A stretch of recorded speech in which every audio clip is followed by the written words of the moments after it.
અરવલ્લી જિલ્લાના નવનિર્વાચિત સાઠંબા તાલુકામાં છેલ્લા 3 દિવસથી ગ્લોબલ વોર્મિંગને કારણે વરસાદ અનિયમિત સતત પડ્યા કરે છે. અમારે 2 ઇંચ ઉપર વરસાદ થયેલો છે ગામમાં અને ખેતીની અંદર સોયાબીન અને કપાસની અંદર 160% નુકસાન છે, જેનો હું આ નમૂનો બતાવવા જે ફણગા નાખીને ઉગી ગયેલું છે.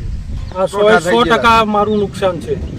અમને કોઈ સરકારશ્રી તરફથી આર્થિક લાભ મળીને ખેડૂતોને પડતા ઉપર જે પાટું પડ્યું છે એમાં આર્થિક અમને મદદરૂપ થાય, અમારા ખર્ચાની અંદર અમુક સહાય થાય એવી અમે સરકારશ્રી પાસે અપેક્ષા રાખીએ છીએ.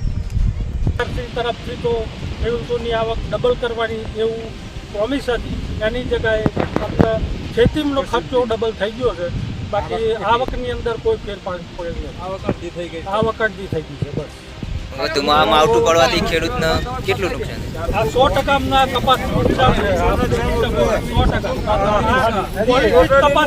100% અમારા આ ક્વોલિટી કપાસની ચાલે એમ નથી.